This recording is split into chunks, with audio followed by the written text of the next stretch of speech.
Hello, everyone. We're going to get started here in a minute as soon as we get a few more people logged in through Zoom. Welcome.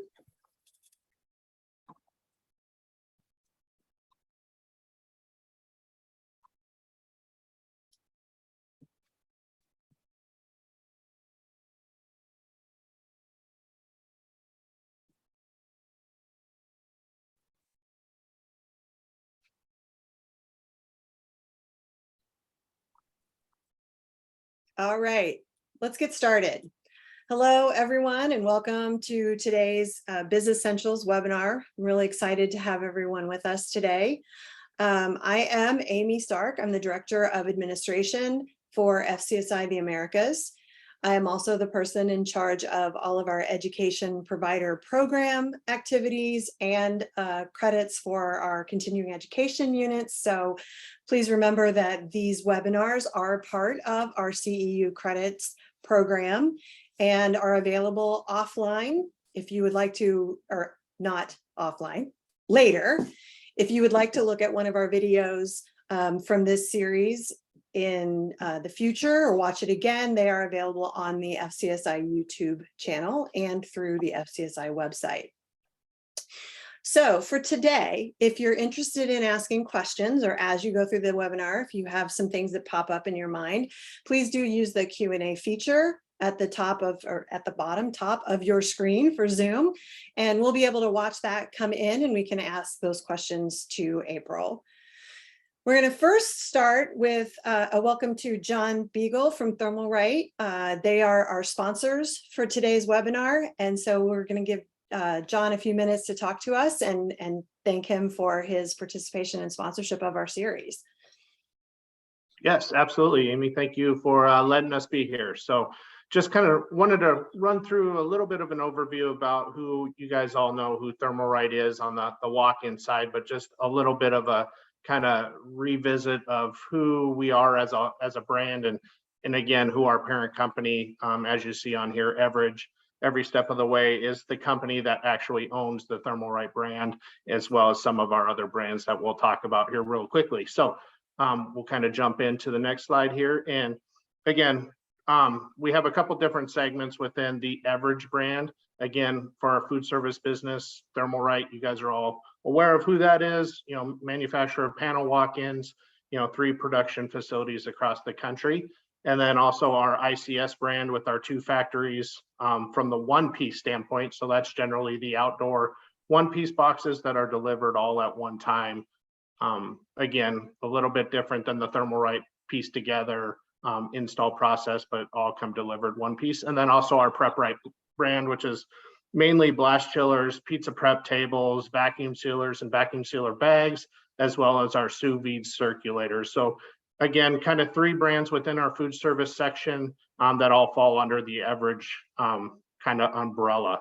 So flip to the next one. And again, even above and beyond that, we have some other additional resources to kind of help you as you're designing some of these, concepts and businesses and things of that sort. So from our aftermarket segment, we also have our replacement parts and replacement doors. So we do have 3 full functioning door plants as well, low temp doors, which kind of, again, is another addition to the brand name. And then Refresh by Average, which gives us the ability to kind of reskin panels. So if they have issues with some of these boxes that have been around, 10, 15, 20 years and are still good, but they look terrible, we have the ability to kind of come in and reskin those to make them look nice and new again, whether that's exterior, doing the floors, again, replacement doors, or even just adding batten strips to kind of help with some of the NSF guidelines and things of that sort, and some of the replacement things. So again, on our construction services side, we also have a national team of certified installers that can do from a complete panel installation to also refrigeration install, and then turnkey remodeling from the demo side all the way again to full services to help support you guys in kind of your customers' needs. So on to the next, and kind of just a few highlights just real quickly. Again, don't want to go into too much detail, but just give you a little overview of what makes us unique on the custom standpoint. So SaniSteel is an antibacterial and slip resistant wall and floor finish. That's again kind of we're the only ones that have the rights to that material. It has better anti-slip properties than ADT. Again, with this day and age of, obviously COVID and everything, antibacterial is a huge issue. So have that ability to put it on the walls of the walk-in or on your floor. We also are rolling out our SmartRight monitor, which will have humidity controls along with obviously temperature monitoring, door access, light access, all through one controller. Our standard floor is, again, 1,000-pound floor, which kind of separates us from most manufacturers who are typically at 600 to 800 floors, 600 to 800-pound floors. So again, you can roll a cart and be assured that it's not going to destroy that floor. And then also another option that we have is our heated sweep. Again, that way you can tile straight through without having to have any sort of, change in elevation, things of that sort. Gives you some added features, again, making sure no ice buildup, things like that on the floor. And again, custom solutions on the ThermalRight side for your indoor box, and then ICS on your outdoor application. So a couple different opportunities to be able to basically do a walk-in that fits all your needs, regardless of the application or where it's needed. And again, just kind of a quick overview. Just wanted to highlight again what the Everidge brand was. Again, you guys know ThermalRight from the walk-in side, but the additional couple brands that we have. So just happy to be here. And Amy, thanks for letting us jump in for a few minutes. Excellent. All right. And thank you again to ThermalRight and Everidge for supporting the webinar today. Now I would like to introduce you to our today's speaker, April Simpkins, and she has quite a long list of credentials that I started to write a bio for, and then decided I was just going to let April kind of introduce herself and just jump right in. So, April, thank you very much for being able to do this with us today. I think it's going to be a great webinar for all of our consultants, whether they're talking to their clients or they're talking to their own staff. So we're really excited to have you, and take it away.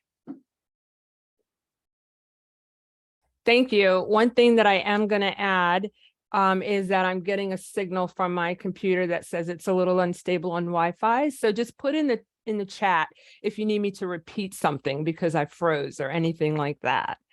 So I'm excited to be here. I really enjoyed myself speaking to this group earlier in the year, and I'm excited to be back.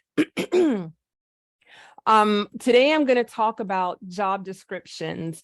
And honestly, sometimes I don't think job descriptions get all of the hype that they deserve. It really is an incredible communication tool inside of an organization. And what I would like to focus on specifically today is the strategy side of the job description. We'll go through the elements, but I really want to dial down and show you how it can be a useful tool throughout the employee's life cycle. I would love to know, first of all, if you would just drop it in the chat, do you currently have position descriptions in your organization? So just drop it in the chat, a yes or no. Today's presentation does come with continuing education credits.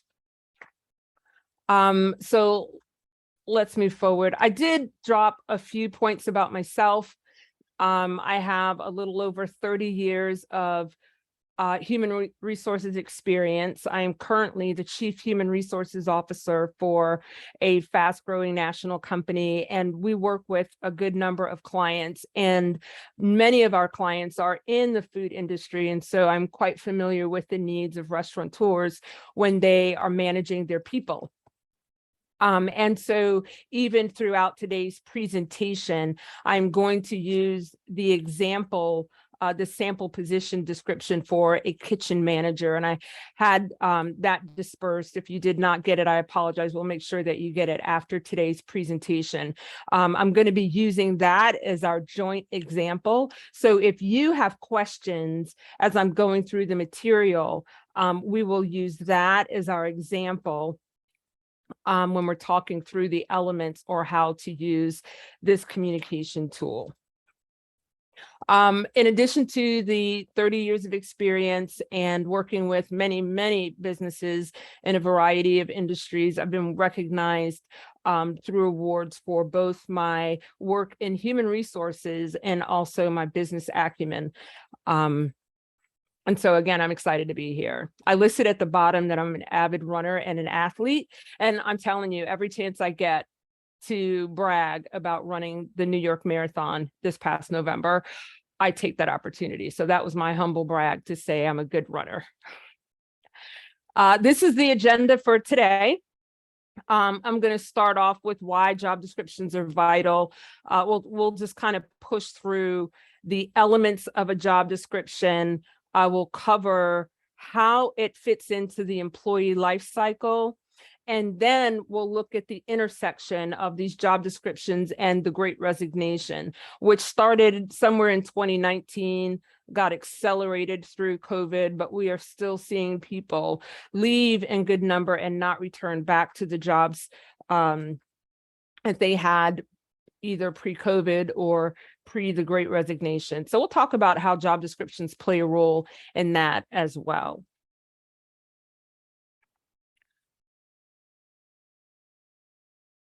So why are job descriptions vital? I'm going to give you 4 reasons. First, they help establish a performance expectations.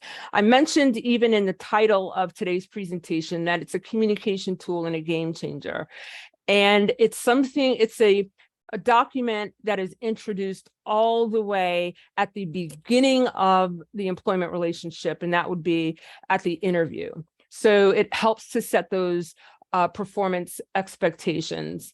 Next, it's a useful training and development tool. When it's done right, it really helps to determine where someone is at baseline and how we can set them up for either advancement or continued learning or improvement on their job function.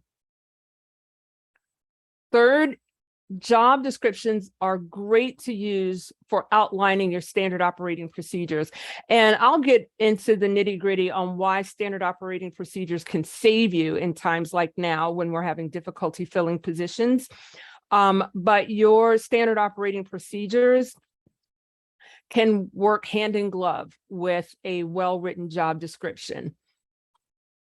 And last, job descriptions, when they are monitored, when they are done correctly, really help with job continuity. And I'll cover that as well. So let's dive right in with the elements of a job description. If you have job descriptions, yours may have more elements on this side. We'll get in, there's actually 14 elements that we're going to cover, but you may have a few more or less, really depending on the position of your organization.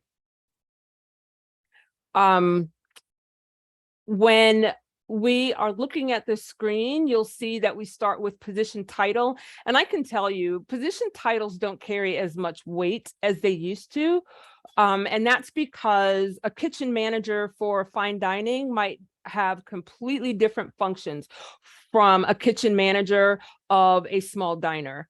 And like, the same in a business, someone can be an accounting manager for a large bank and have very, very different duties than an accounting manager at a small, say, mom and pop grocery store or mom and pop restaurant. So the titles don't carry as much weight. We're going to focus on the parts that do, but it does help distinguish who's who inside of the business. The position status is important too. That tells someone whether or not this is full-time, part-time, is it temporary, is it seasonal work? And again, as a communication tool, when we're using this way in the beginning, we clarify a lot. And we'll go in later inside of policy manuals. I'm not going to cover that today. When you define those categories, what is seasonal and what is temporary? Location matters if there are multiple locations. Who this person's supervisor is crucial, so they know who to report to, who to seek for guidance, mentorship. Also, who they lead is important, and that's where we get subordinates. Department, are they back of the house? Are they front of the house? If you don't have departments, scrap that. Remote option, that's really become popular lately because so many people are working remotely. But I would include it in a position description, again, so that when you're in the interview process, you can really talk about what is expected and help clear up any questions. So I would list whether a position was remote, whether it was hybrid, or whether it was in person. If there is flexibility for a position to be remote, then I would put remote and discuss the flexibility of it during the interview process.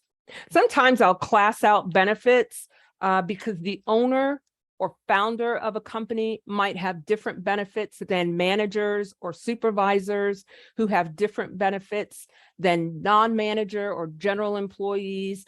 And even those may be classed based on their position status. For example, part-time employees might have different benefits than someone who is seasonal. So sometimes when you are able to class benefits, it's easier to explain them. And in having it in the job description, it allows that employee to clearly see what applies to them and what just doesn't.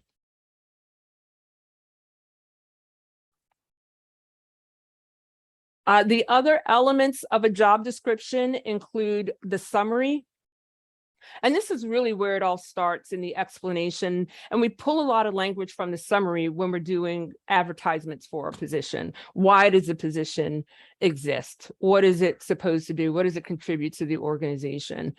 And you can see the example there on that sample position description. Also, and this is really important, there's a separation in responsibilities, as you can see even on the screen. There are essential responsibilities and non-essential responsibilities, and you really ought to make that distinction when you're hiring someone. Essential responsibilities are deal breakers. You really absolutely need to be able to do these things to be successful in this job, period. Non-essentials are things that may land on your plate, so to speak, but we're not going to fire you if you can't do it. We can easily reassign a non-essential. But again, it's something that might land on your plate. For example, if you are if you are a manager who sometimes works open and you work closed, if you're the open manager, a non-essential is going to be locking up. And what is necessary to lock the restaurant up. It's not something you do every day, but it is something that could become your responsibility if you happen to be working a late shift. So always separate those out. Competencies are sometimes overlooked in certain positions because we focus so much on the responsibilities and tasks. And I can tell you, competencies are sometimes the most vital part of the job. There's an expression in human resources. We say that we hire people for what they know, and we fire them for who they are. And that is the difference between hiring someone based solely on those responsibilities versus hiring someone based on competencies and responsibilities. Competencies are vital in a position description. And then we move to the education and work experience. And these are always baseline. A job description is not outlining your superstar, your dream employee, a person who we would love to have. Your job description is the bare minimum we need someone to do to step into this role and advance. It's great if you can find a superstar, but that is not that is not the audience, I should say, for your job description. It really is someone who's coming in at baseline. Also, I put this on here in case you just want to take a picture of the screen, but since we passed around the sample, you'll have that.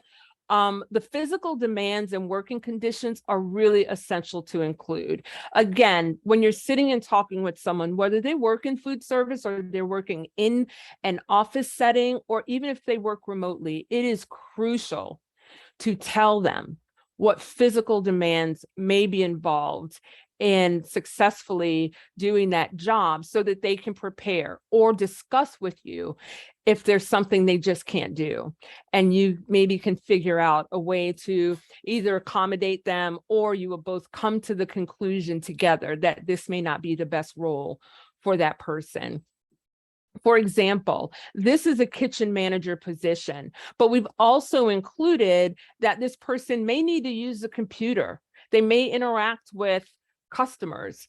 They might be on the phone. They are going to be bending, stooping, lifting. All of those things matter. If this is someone with a bad back, a trick knee, a bad ankle, if it's someone who can't lift the 50 pounds that may be necessary. So always outlining what's expected on physical demand and working conditions is crucial. Kitchens are hot. You might be in an office building where the AC is always cranked up, and someone may just be intolerant to how cold it is. So always list that out. And then we include sometimes the disclaimer. This is the fun part that we often hear about. And it really is kind of a catch-all that just says, this job description is not exhaustive. There may be times when you've got to do something that is not in your job description, but is necessary to meet the business needs. And we expect you to do that. And so always include this element, a disclaimer that is your catch-all. And of course, you want someone to sign it and date it to show that they have had a chance to look at it.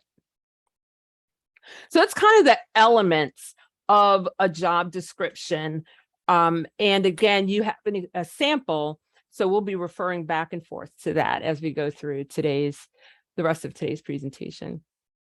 So let's cover the employee life cycle. This is a document, the job description, that is going to walk you through the employee life cycle, and I'm going to show you the ways in which that is done. So we start at the hiring portion.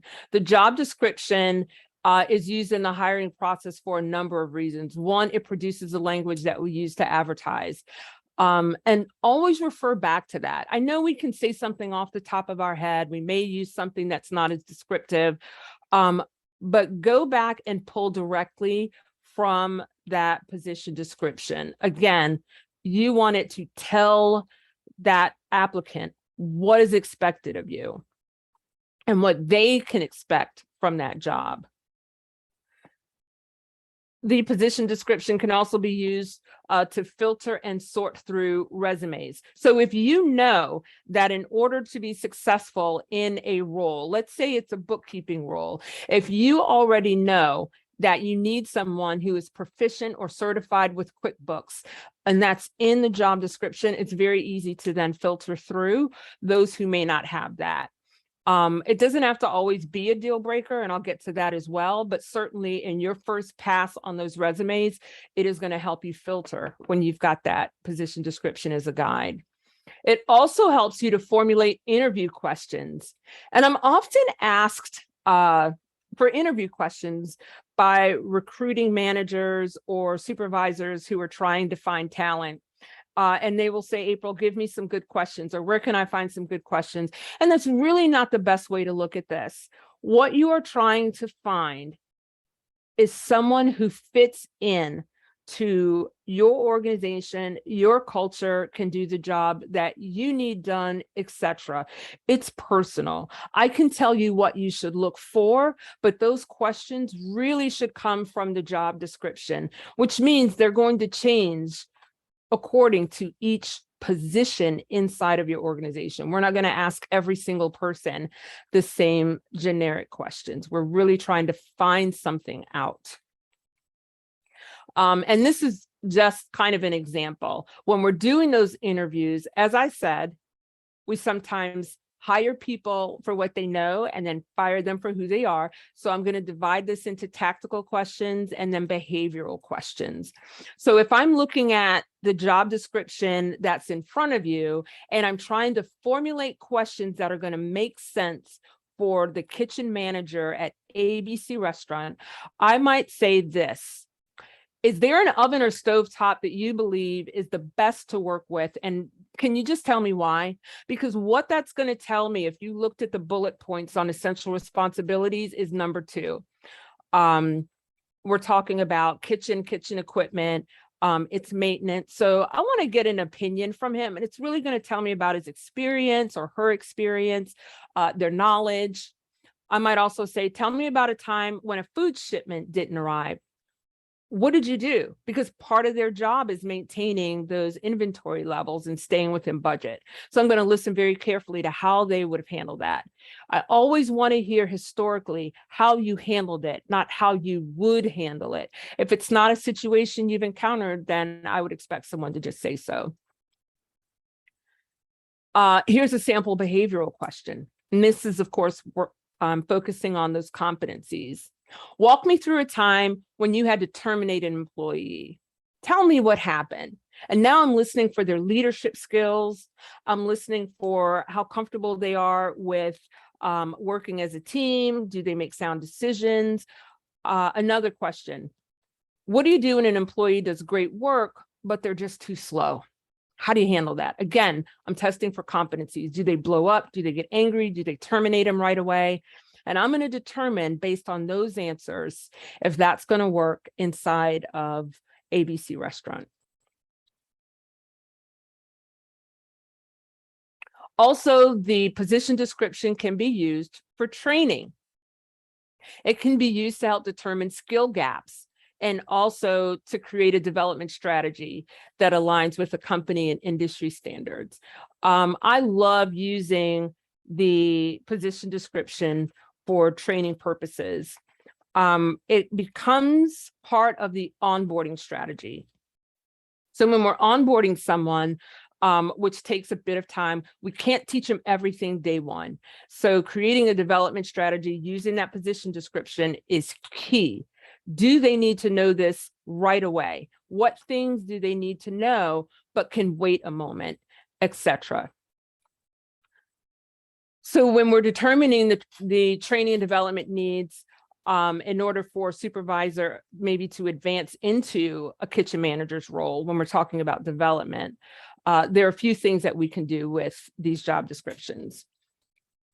One, we figure out where they are as a supervisor and what is the gap that's going to get them over to the manager's role, looking at that job description, because again, as I said, we go with the entry level. What is the minimum we need to get them into that role?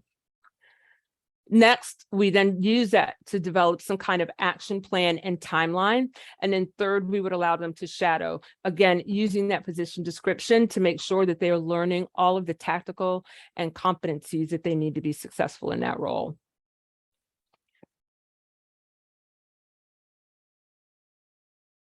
Also, develop leaders from within using some kind of development strategy built from the position description. And we sometimes link that to succession planning when we're trying to figure out, okay, if the back of the house manager moves into a general manager role, who do we have that's prepared to step into the back of the house manager role? And using some kind of tool like the job description can help us in determining that. Who is ready? How long will it take them to get ready? If they've got to be ServSafe certified, how long is it going to take them to get there, etc. Also, as I mentioned before, the job description can be used to outline standard operating procedures. Key. I have seen many a business owner held hostage by an employee because they didn't have any standard operating procedures and they felt like that employee was holding them hostage. And when you look at a job description, you literally can go bullet point by bullet point and have that person who is in that role work with you to develop a basic procedure to do that. What is expected when we say, track and maintain costs to minimize profit and meet budget expectations? What are we expecting them to do, and turn that into a procedure? And I'll tell you why that's important in just a moment. It can also be used to evaluate performance. Again, your job description is based on minimum standards. It will also help you correct someone's behavior if they aren't meeting minimum standards. And that course correction can be a number of things. It can be disciplinary action, coaching. It can be a last chance agreement or some kind of suspension. It could be partnership, job shadowing. It could be a number of different ways that we will address performance. And again, going back to that job description. They should be updated regularly. And there's a few ways that you can do that. One way is through self-evaluations. And that is allowing employees or expecting employees at least once a year, maybe more frequently, depending on your business, to evaluate themselves. Here are the things that I'm doing. It's an opportunity for them to kind of toot their own horn. But in doing that, you are learning where you may need to update the position description. Also, it should be updated based on business needs. So if we are going to expand the business, maybe we're going to open up a second or third location and we need different skills so that we can raise managers from within, we will know how to get someone who is leadership ready into being a confirmed leader and maybe leading in that new location. And also, we may need to change those descriptions based on industry standards. Maybe there's a certification now that everyone has to have or specific training.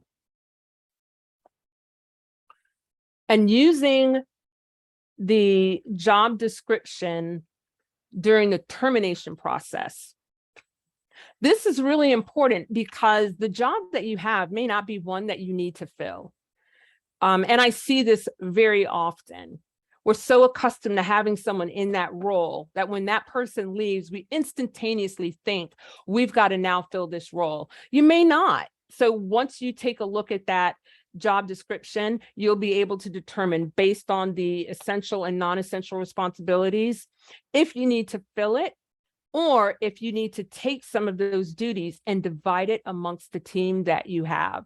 It could even mean that you divide some of the non-essentials and bring someone in who can just cover the essentials until you have a permanent person in that role.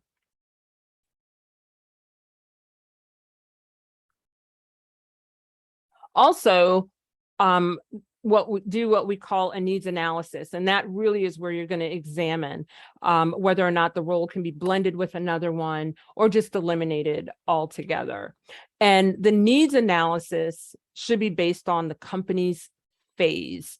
Where are we as an organization? And let me give you an example of the phases. There's a startup phase. And when we're looking for people to bring on our team or to transfer inside the organization, they are typically there for loyalty and may not have prior skill. For example, if someone is going to set up a restaurant and they have a great idea and they will usually tap on a few people they know and say, hey, come help me with this. They're not as concerned with whether or not be doing the bookkeeping is a CPA or has a master's in accounting or a bachelor's in accounting. They just want to know that they can do that job. So it's very easy when you're pulling someone together. But it gets a little different when we move into the growth phase and we need people who have learned skills. And the job description should reflect that. The emphasis and deal breakers will shift. So if you have started this restaurant with your buddies and now it's booming and you've decided to turn it into a franchise opportunity, the people you need now inside of that business are going to look very, very different. And so based on the new needs of the company, those job descriptions may change. Now you may need your bookkeeper to be certified in QuickBooks, etc. Maturity is a time when we can hire people who don't have a lot of experience. So you may recall in the beginning when I said you might need someone in a role who does not have the certification yet for that role. But at least they're lined up to receive it. Well, that would be maturity, where we would go, okay, well, we'll overlook this because their competencies are so strong and they're strong in these other areas. And so because we have built-in mentors and other people to support someone in that position, we can hire someone who is a little more green. And then the decline phase, again, we're going to focus on a different skill set. This is where you might need someone who is an office manager or a hostess, but the office manager also needs to be able to do the bookkeeping, manage some of the social media, and do 3 other things. And your hostess may need to get out there and bus a table or 2. That's a different skill set that we're going to look for. We're really going to look for jack of all trades. Before I move into what is going to be close to our final section, I'd like to go through the questions, Amy, that have been asked or left in the question box. Actually, we're doing okay right now. If anybody has some questions they want to drop in, I'm watching. You can either use the chat or the Q&A. I actually opened up both of them. Very good.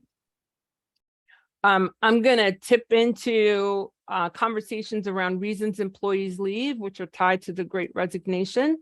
But if there's a question that comes through, please feel at liberty to ask the question in real time.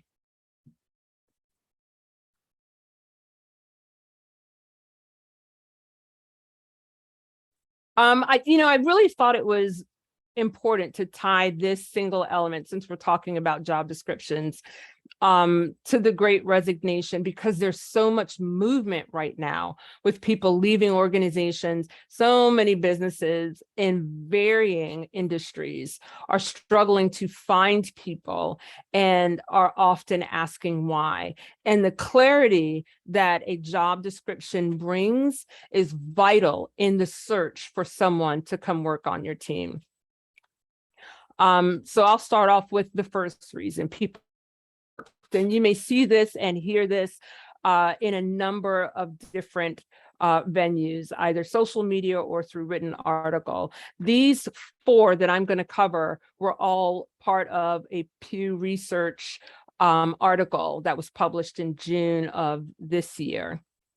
And so on the overworked, wages are stagnant while job responsibilities increase. This is another reason why it's imperative to do those self-evaluations, because it's easy when there's movement in responsibilities in the organization to start handing those tasks to other people. Hey, can you just pick this up? Can you just do this part? And before you know it, you have significantly added to someone's job responsibility without revisiting their compensation. So they're really doing 2 jobs, but being paid for 1 job. And that is driving some of the burnout, which is leading to turnover. So when you are revisiting those job descriptions, it could be there's so many responsibilities piled on that person that it's time to kind of bifurcate some roles and create another, just look to fill that role if things have gotten that busy.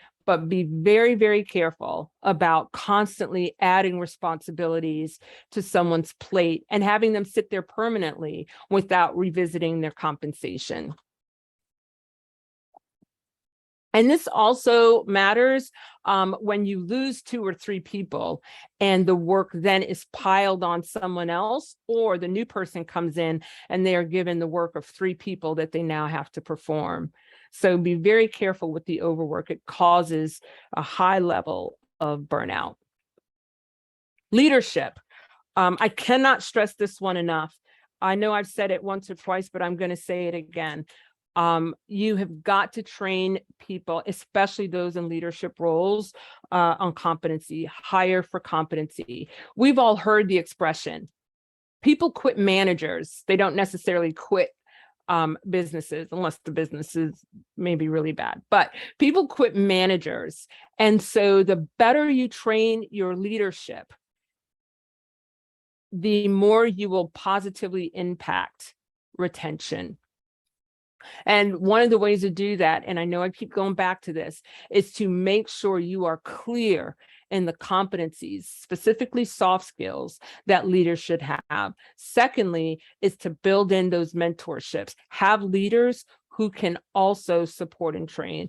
And that leans a little towards the maturity phase, but it really matters. It's one of the reasons why people will just leave.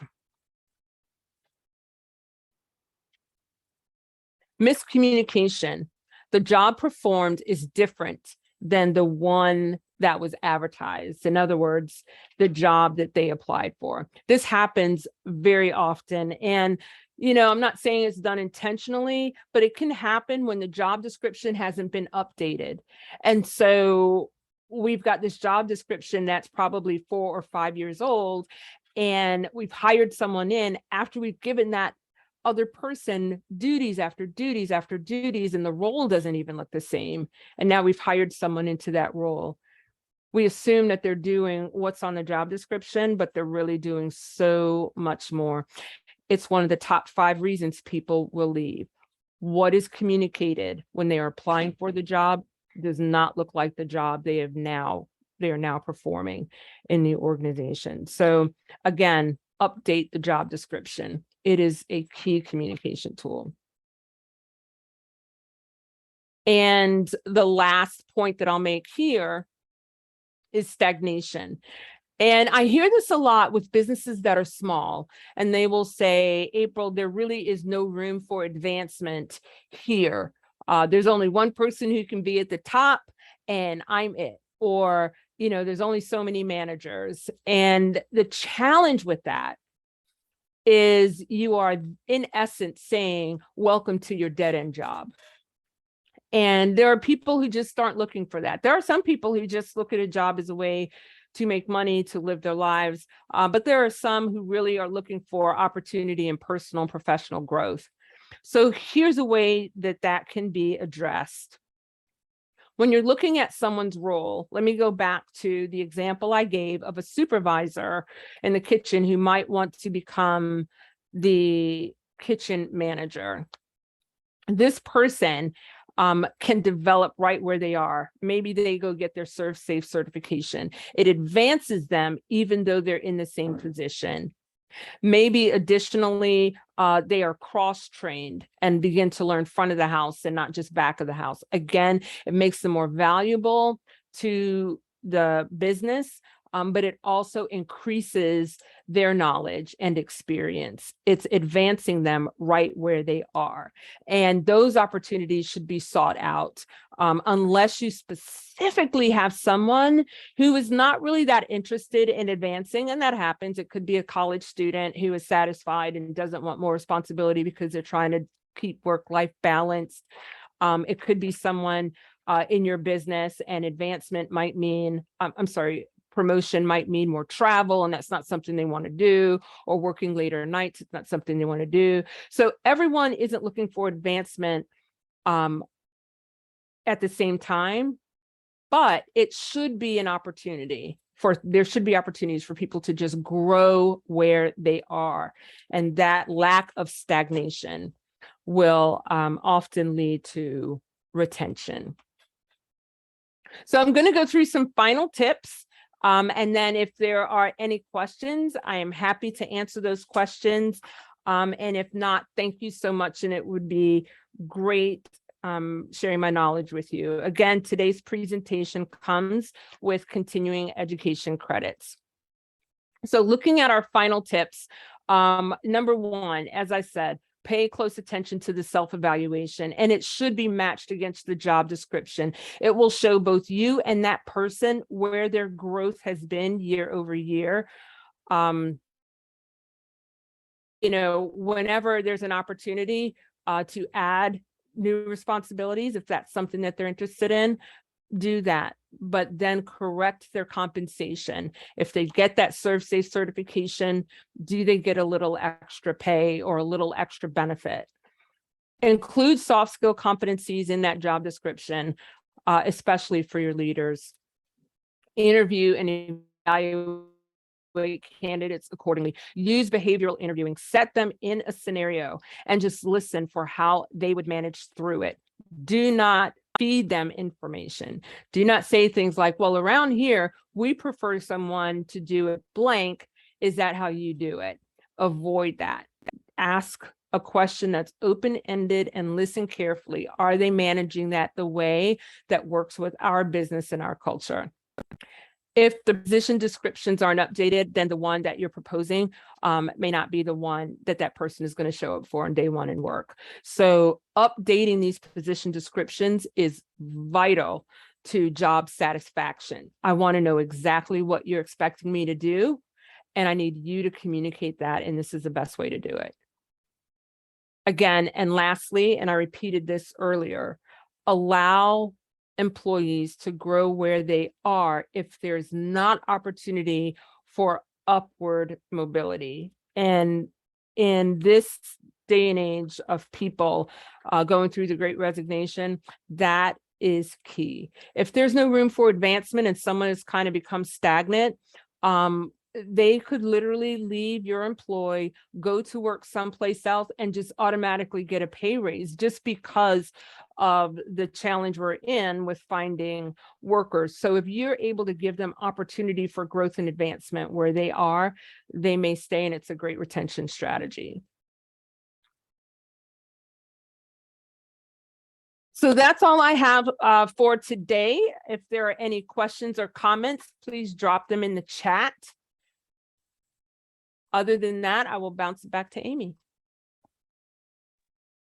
All right. All right. Thank you all very much again for joining us today. Thank you again, April. This has been great. As we mentioned, there are CEU credits for today, and I will make sure that those are, for those of you who are consultant members, that they are updated on your records. So thank you again. I am really looking forward to seeing all of you. We're going to throw this out here too at the symposium coming up next January, right at the end of January, right before the NAFM meeting. So keep that in mind. Registration for that will open in September, and we're really looking forward to a great event in both Orlando and at SeaWorld. So make sure that you're there with us in Orlando in January. And at that, I think we're set to finish for this month. Keep an eye out for our BizEssentials webinar series. More sessions to come later on this year. And thank you again, April. Thank you again, John and Everidge. And thank you all for joining us, and we'll see you soon. Thank you. Thank you, guys.